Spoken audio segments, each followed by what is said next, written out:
जी नादिया, बड़ी अहम आपने बात कही। चूंकि आपने क्रिकेट का जिक्र कर ही दिया तो मैं चाहता हूं कि वो टर्नर साहब की वीडियो एक छोटी सी है, कुछ ही सेकंड का क्लिप है, जरा वो चला दीजिए। और फिर मैं सोलंकी साहब से इन दोनों चीजों के ऊपर, चूंकि आपने क्रिकेट की भी बात कर दी, मैं उसके ऊपर आपसे लूंगा सोलंकी साहब आपसे तबसरा। लेकिन पहले ये वीडियो जरा देख लीजिए। Assalamu alaikum. I share the deep sadness of cricket fans that England will not tour Pakistan in October. Mujhe afsos hai. This was a decision made by the ECB, which is independent of the British government, based on concerns for player welfare. The British High Commission supported the tour, did not advise against it on security grounds, and our travel advice for Pakistan has not changed. I've been a champion of international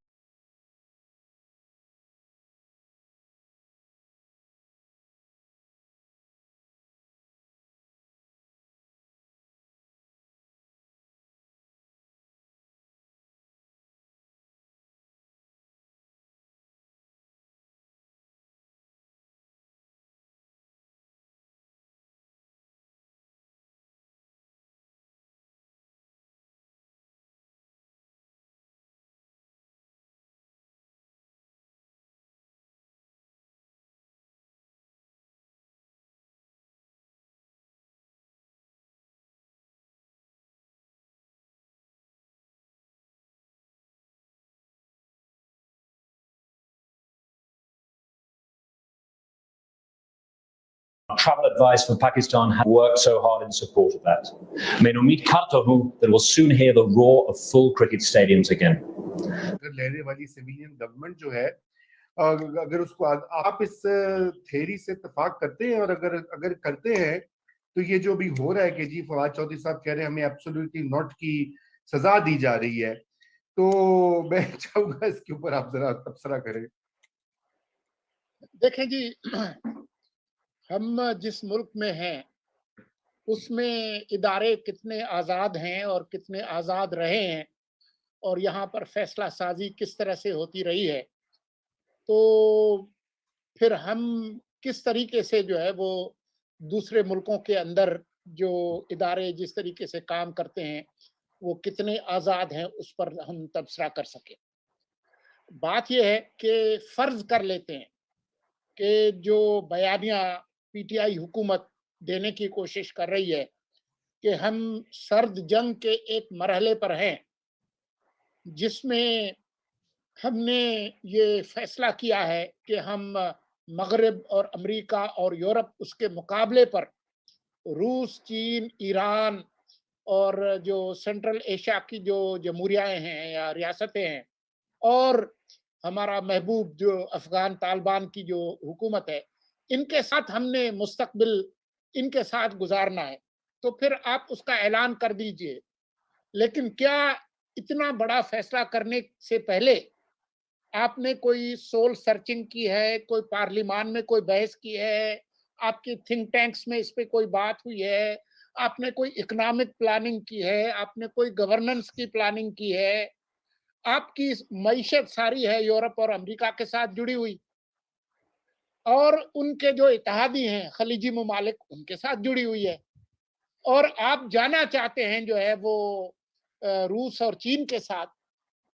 आपके जो असला है उसका बड़ा हिस्सा आता है America से और यूरोपीय ममालिक से।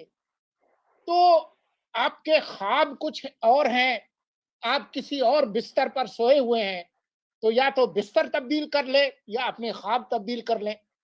मैं इस पे बहस में नहीं जाना चाहता कि जी जो यूरोपियन या जो फाइव आई आई की जो इंटेलिजेंस थी वो कितनी क्रेडिबल थी या नहीं क्रेडिबल थी। लेकिन बात यह है कि जो हमारे मुल्क के जो हालात हैं वो किसी से पोशीदा नहीं है। हम इंटरनेट के ज़माने में रहते हैं। अगर मर्दान में, अगर चारसदा में, अगर तोरखम पे, अगर पेशावर में किसी मोहल्ले में कोई भी वाकया होता है तो सबको पता होता है। अगर टीटीपी जो है वो कोई दावे करती है वो सबको पता होता है, चाहे आप वो वेबसाइट पाकिस्तान से गायब कर लें, वीपीएन के थ्रू सब कोई देख सकते हैं। आप मालूमात को बंद नहीं कर सकते। दुनिया जो है वो उसको जो आयरन कर्टेन सोवियत दौर में जो होता था वो मौजूद नहीं है। तो आपको, मुझे नहीं पता कि ये किस बुनियाद पे ये बात, इनके सारी दौलत जो है वो अमेरिका और यूरोप और खलीजी ममालिक में है, प्रॉपर्टी सारी उधर है, पासपोर्ट सारे इन मुल्कों के इन्होंने लेकर बैठे हुए हैं, ग्रीन कार्ड लिए हुए लोग कैबिनेट के अंदर बैठे हैं, और इनकी आनियां और जानियां देखें, मैं तो हैरान हूं। जी आनिया और जानिया जी। लेकिन मैं एक मिसाल देना चाहता हूँ। जी दीजिए दीजिए। हजरत इमरान खान ने सऊदी अरब के साथ भी ऐसे ही किया, अरब ममालिक के साथ भी ऐसे ही किया। फिर जब उन्होंने स्क्रू टाइट किया तो फिर माफी मांगने के जो यहाँ से वफद जाने शुरू हुए, और फिर हम एक मलेशिया कॉन्फ्रेंस में भी नहीं जा सके, और हम उसके बाद जिस तरह हमने पैसे भी वापस किए, 100 छितर भी खाए और जो 100 गंडे भी खाए उनसे, और फिर जिस तरह हमने माफियां मांगी हैं, तो मुझे लगता है ये, मेरा मतलब है कि ये हर एक को इमरान खान साहब अपने फॉरेन पॉलिसी और डोमेस्टिक पॉलिटिक्स में फर्क समझे। आप मुल्क के अंदर अपने मुखालफीन को जो इस जुबान में पुकारते हैं, आप बैरून मुल्क अपने मुखालफीन को उस जुबान में नहीं पुकारते हैं। फॉरेन देखें ना, आपने ब्रिटिश हाई कमिश्नर का आज बयान सुनवाया, वो टूर कैंसिल करके बैठे हैं और किस जुबान में बात कर रहे हैं। बिल्कुल, आप मेरी बात समझे। हम बिल्कुल। अगर आप, क्या जिस किस्म का इंटरव्यू आपने CNN को दिया है, वो एक हेड ऑफ द स्टेट की जुबान है। अमेरिका इज क्लूलेस, कोई पाकिस्तान के बारे में कहे Pakistan is clueless, they are stupid, ये वो, हमें पसंद आएगा कि अगर कोई पाकिस्तान के बारे में सिर्फ क्लूलेस नहीं, बल्कि कहा कि ये जाहिल है, ये हेड ऑफ द स्टेट्स की जुबान नहीं है। मतलब आप डोनाल्ड ट्रंप बनने की कोशिश ना करें। अमेरिकन एस्टेब्लिशमेंट ने डोनाल्ड ट्रंप को बर्दाश्त नहीं किया दूसरी टर्म के लिए, एक गलती के बाद उन्होंने उसको निकाल के बाहर फेंक दिया। तो मैं समझता हूं कि आप जो जुबान है इंटरनेशनल डिप्लोमेसी की, उस जुबान को फॉलो करें जो इंटरनेशनल डिप्लोमेसी के नॉर्म्स हैं। नहीं, आप यहाँ मोदी को फासिस्ट लिखते रहे हैं, आज आप इंटरनेशनल किसी फोरम पे उससे बात करने के काबिल नहीं है। अब आप यही कर लेंगे अमेरिका और इसके साथ, तो दुनिया में आप आइसोलेट हो जाएंगे। लेकिन ना, रमीज राजा साहब कहते हैं हम एशियन ब्लॉक बनाएंगे। भाई बांग्लादेश और इंडिया तो आपके साथ क्रिकेट खेलने को तैयार नहीं है, तो आप कौन सा एशियन ब्लॉक बनाएंगे? मेरा मतलब है एशिया के दोनों ममालिक आपके साथ नहीं खेल सकते। नहीं, वो मुजम्मिल ये चीन के साथ क्रिकेट खेलेंगे, ये जापान के साथ खेलेंगे। देखें, मैं इसमें भी मेरी एक बात सुने, के साथ खेलेंगे, क्या चाइनीज फिलीपींस के साथ खेलेंगे, देखिए जी, आज मोदी मैक्रोन को मिल रहे थे, 24 को बाइडेन को मिल रहे हैं, क्या इमरान खान पुतिन को मिल रहे हैं? क्या इमरान खान जी को मिल रहे हैं? क्या इमरान खान के साथ जो जिस ब्लॉक की तरफ इमरान खान जाना चाहते हैं, क्या वो ब्लॉक के सरबराहान इमरान खान को मिल रहे हैं? देखिए, जब पाकिस्तान CPEC में गया तो नवाज शरीफ 2015 में जब UN जनरल असेंबली में गए तो 2 दिन में उनकी चाइनीज प्रेसिडेंट से 3 मुलाकातें तय हुई, 3 दफा मिल रहे थे। जब 9/11 के बाद मुशर्रफ जो हैं अमेरिका गए तो उनकी 3 दिन में 4 मुलाकातें बुश से तय थी, 4 जगह इकट्ठे अपीयरेंस थी। तो आपसे नाम, या तो आप दिखा दें कि आपकी चाइना और रशिया के साथ अपीयरेंस उस लेवल की है जैसी वेस्ट की मोदी और इन सब के साथ है, वो भी आपसे बात नहीं कर रहे, वो भी आपसे बात नहीं कर रहे, तो फिर मेरा मतलब है पूरी दुनिया से एब्सोल्युटली नॉट। जी, पूरी दुनिया से एब्सोल्युटली नॉट। बहरहाल मैं आता हूं वापस, क्योंकि हमारे पास 2 और मौजूआत है, मैं चाहता हूं जल्दी से उनको कवर कर लें।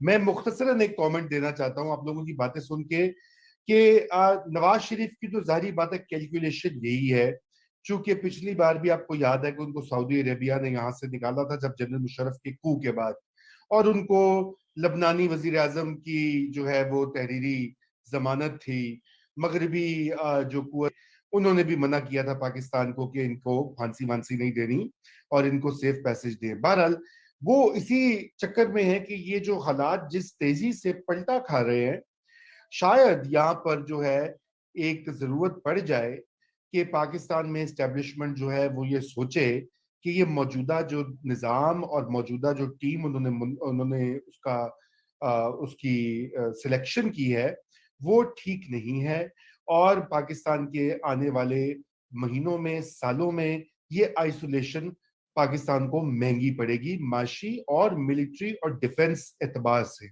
ये तीनों चीजें याद रखिए।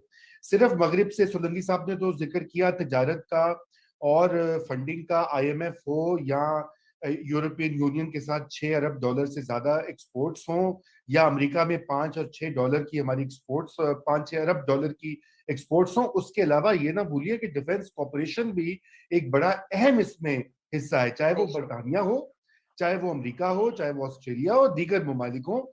और हम वो नहीं, और दुनिया में आप नहीं कर सकते जैसे ये कहा। तो ये कुछ ऐसी हालात बन रहे हैं। ये मेरे ख्याल से अगर तो हुकूमत को ये लग रहा है कि वाकई में राइटिंग ऑन द वॉल है, तो फिर वो उनको कुछ ना कुछ अमेंड करना चाहिए।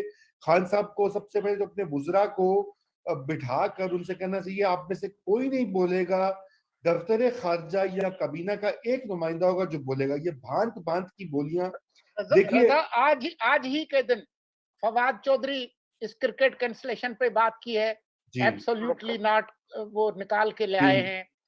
गवर्नर इमरान इस्माइल, जी अब गवर्नर का क्या काम है इस पे बात करने का कि जी सारी दुनिया हमारे खिलाफ साजिशें कर रही है? जी बिल्कुल कोई तो काम नहीं। तो आप बताएं कि मतलब सोलंकी साहब, तमाम तमाम जिस लोग बहू हर के चीज पे जिस आजमाई कर रहे हैं। नहीं मैं आपको जिस मैं बहू के खिलाफ सारा ससुराल साजिशें करने लग गया ना, वो वस्ती नहीं है फिर उसे ससुराल तो जाना ही पड़ता है। ये जब से आप हम टीवी में गए हैं ना, तो बड़ा आपको असर हो गया ये ड्रामों का, ये जो है ना सास सास बहू वाले ड्रामे। अच्छा, मैं जी मैं आपको ये कहना चाहता हूँ कि मैं ये कहना चाहता हूँ कि जो नहीं, आपने बात। रजा रजा, ये अभी आप थोड़ी देर पहले वो उसका तोशा खाना का जिक्र कर रहे थे ना, ये हमारे वजीर आजम हैं जो इय्याका नअब्दु व इय्याका नस्तईन से शुरू करते हैं और हजरत उमर की मिसालें देते हैं। और उनकी जो हुकूमत है वो इस्लामाबाद हाई कोर्ट में कहती है कि वो जी जो तोहफे उन्होंने लिए हैं अगर बयान करेंगे तो जो है वो हमारे ताल्लुकात खराब हो जाएंगे। ये कोई बात है अकल की? नहीं, वो उससे भी बढ़कर ये बात है। मैं तो इस बात पे दंग रह गया कि जब वो उन्होंने अली जैदी साहब ने टैग किया न्यूजीलैंड की वजीर आजम को और उसको बकायदा ट्विटर पर ट्रोल किया। अच्छा, फिर उसके बाद शेख रशीद साहब ने कहा कि न्यूजीलैंड के लिए तो उनकी आर्मी से बड़ी तो हमने उनके लिए सिक्योरिटी रखी हुई है। आप ये तमस्खुर कैसे उड़ा सकते हैं? यही जो बात पहले करें, सोहरवर्दी साहब ने बात कही कि अभी आपने बरतानवी उसका हाई कमिश्नर का सुना एड्रेस, जिसमें कि वो कैंसिल करके थप्पड़ लगा के अभी वो पुचकार रहा है। ठीक है, तो सवाल ये है कि आपको डिप्लोमेसी या डिसेंसी का साथ नहीं छोड़ना चाहिए। ये मुल्क है, ये कंटेनर नहीं है। जब तक ये नहीं समझेंगे खान साहब और इनके हवारी कि कंटेनर का दौर गुजर चुका है, कंटेनर के पीछे वाली जो हस्तियां हैं जिन्होंने कंटेनर को कांधा दिया हुआ था वो भी जा चुके हैं, और जो भी मौजूद है वो भी जाने की शायद तैयारी कर लें, तो उसी में उनकी आफियत है कि ये बदल दें अपनी रविश। और दुनिया जो है वो पाकिस्तानी, देखिए पाकिस्तानी ऑडियंस को तो आप चूना लगा सकते हैं ना, पाकिस्तान में आप कह सकते हैं एब्सोल्युटली नॉट की सजा है, साजिश हो रही है, ईमानदार वजीर आजम दुनिया को मुझे व्हाट्सएप पे ऐसे ग्रुप मैसेजेस आए हैं कि पाकिस्तान का इतना ऑनेस्ट प्राइम मिनिस्टर है, दुनिया से ये हजम नहीं हो रहा। वो चाह रहे हैं कि किसी तरह साजिश करके पाकिस्तान में इस ईमानदार शख्स को हटाकर करप्ट को वापस ले आया जाए। अब आप सोचिए ये किस दुनिया के बासी हैं? ये मरीख से हैं या मुश्तरी के लोग हैं या कहाँ के कि ना तारीख ना जोग्राफिया ना हाल से वाकिफ। तो इस वक्त जो सबसे बड़ा क्राइसिस है मैं समझता हूँ वो खुद पैदा किया हुआ है गवर्नमेंट का। दुनिया सो करे, इस्टेब्लिशमेंट जो करे सो करे, खुद खान साहब की अपनी टीम ने यहाँ पर इस कदर कंफ्यूजन मचा दी है। और ये खान साहब पर ही डिपेंड करता है कि वो किस तरह से इसको मैनेज करें। आखिरकार वो कैप्टन है, रहे हैं कैप्टन, आज भी वो कैप्टन है गवर्नमेंट के, और अपनी कप्तान वाली सलाहियतें जो है उनका दोबारा मुजाहरा करें और जरा लगाम दें ये भांत भांत की बोलियों को। जी, तो मैं अगला जो हमारा मौजू है बड़ा क्विकली, वो जनाब ये काजी फायज ईसा केस के हवाले से जो मैंने शुरू में कहा कि दूसरे रिव्यू नहीं हो सकता, नजर सानी, ये आगे भी इतलाक होगा इसका काजी फायज ईसा के केस पर, या वो भी उसके लिए भी कोई नई नजीर ढूंढी जाएगी? जी सुरवंदी साहब। मैं समझता हूँ कि सुप्रीम कोर्ट में काजी फायज ईसा के हवाले से ये कंसेंसस जरूर मौजूद है कि उनको इस तरह एस्टेब्लिशमेंट के कहने पे नहीं निकालना। आज एक जज को निकाला जाएगा, कल दूसरे को निकाला जाएगा, फिर परसों तीसरे को निकाला जाएगा, और वो सब समझते हैं कि ये एक रास्ता है जो नहीं खोलना चाहिए। और उन्होंने इसीलिए जो इंक्वायरी थी उसे सेट असाइड किया, हालांकि पहले उसकी इजाजत दी लेकिन बाद में सेंस प्रिवेल की और रिवीजन में। और मैं समझता हूँ कि ये कंसेंसस वहाँ मौजूद है। ये जरूर है कि किसी न किसी तरह इसको जिंदा रखना चाहते हैं, वो किसी हद तक काजी फायद ईसा के सर पर तलवार रहे कि वी कैन आउस्ट हिम, कोई ना कोई ब्लीक सा चांस रहे। लेकिन मैं समझता हूँ सुप्रीम कोर्ट के अंदर इस बात को बिल्कुल पसंद नहीं किया गया कि एस्टेब्लिशमेंट ने एक जज के बारे में ऐसे जो है उसकी फैमिली की तहकीकात, ऐसे सब जजेस की फैमिली की वो तहकीकात करेंगे, सब जजेस की चीजें निकाल के लाएंगे। फिर एक जैसे ब्यूरोक्रेसी का हाल हुआ है ना, टगे टगे पे जलील हो गए हैं यहाँ ब्यूरोक्रेट ना। नैब में भी बुलाया जाता है, एंटी करप्शन ने कमिश्नर को पकड़ लिया, आप समझे ना, ग्रेड 19 का अफसर ग्रेड 21 के अफसर को गिरफ्तार कर लेता है। तो फिर ये जजेस का हाल भी जो है ना वो ब्यूरोक्रेसी वाला ही होना है।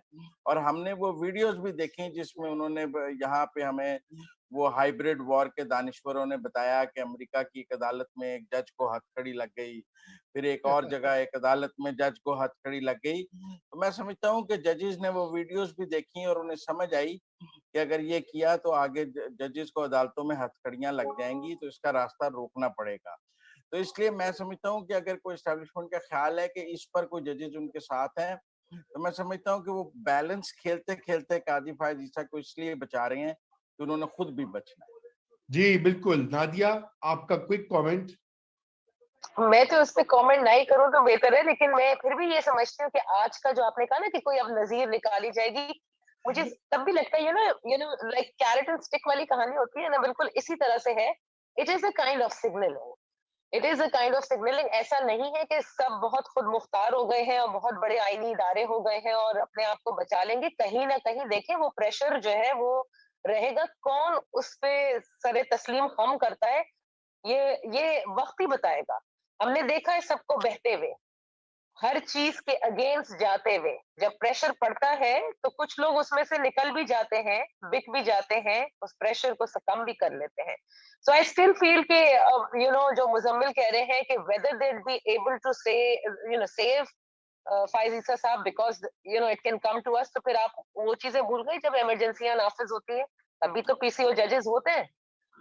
तो ये भी तो जी मिसालें हैं ना हमारे पास। बिल्कुल। नादिया, सोलंकी साहब क्विक कमेंट ताकि हम क्लोज करें फिर। हाँ जी, कोई कमेंट ये है कि मैं नादिया से इत्तेफाक करता हूँ और रोनाल्ड रेगन ने कहा था ट्रस्ट बट वेरीफाई। अच्छा, आपने भी नादिया की तरह जो अपनी जान छुड़ा ली दोनों ने कि कोई ज्यादा हतमी बात ना करनी पड़े। देखिए, ये तो मामला बिल्कुल तलवार की तरह लटका हुआ है और मैं तो जाती तौर पर समझता हूँ कि ये अभी हल नहीं हुआ। कैरेट स्टिक की बात मिसाल दी नादिया ने कि एक तरफ से एक डंडा, आंखें भी दिखा दो, क्या सोने का निवाला और शेर की निगाह। तो हमारी जो है ना वो हमारे इस्टेब्लिशमेंट जो है वो पिदरे शाही के निजाम की तरह कभी सोने का निवाला भी पेश करते हैं, फिर आंखें भी दिखाते हैं। उनके ब्रदर जजेस भी यही करते हैं। बहरहाल NA-45 का केस है, वो हम इंशाल्लाह कल उस पर बात करेंगे। मुख्तसरन नाजरीन वो ये है कि वहां पर कुरम में जो इंतखाबात हुए थे उसकी रिपोर्ट इलेक्शन कमीशन की तरफ से जो गई है वो बड़ी संगीन है। उसमें पोस्टल बैलेट के जरिए जो है धांधली के इल्जामात आयद किए गए हैं। लोकल DSP और स्पेशल ब्रांच के अहलकार को भी बीच में मुलविस किया गया। ये हमारी रिपोर्ट है, नया दौर की वेबसाइट पे आप देख सकते हैं। और ये आने वाले दिनों के लिए डस्का के बाद ये दूसरा केस है। ये अच्छी बात नहीं है। खान साहब जो कि हमेशा, जिन्होंने 2013 से 2018 तक हम पाकिस्तान में एक नाक में दम कर रखा था, एक हुकूमत का, इदारों का, मीडिया का, अवाम का, कि धांधली धांधली धांधली, अब उन्हीं के अहद में, उन्हीं के नाक के नीचे अगर ऐसा हो रहा है, उनकी मर्जी से हो रहा है या उनको बताए बगैर हो रहा है, तो यकीनन ये बहुत अफसोसनाक बात है। और हम उम्मीद करते हैं कि खान साहब और उनके उनके जो खैर ख्वाह लोग हैं उनको इस बात पर राजी करेंगे कि कम से कम वो अच्छी मिसालें तो छोड़कर जाएं। या अगर उन्होंने भी माजी की तरह वही चीजें करनी है तो फिर ये तब्दीली का नारा जो कि वैसे अब मादूम हो चुका है, हमेशा के लिए दफन हो जाएगा। आज के लिए इतना ही, और आप सबसे खुदा हाफिज, और इंशाल्लाह कल आपसे 9 बजे शब फिर मुलाकात होगी।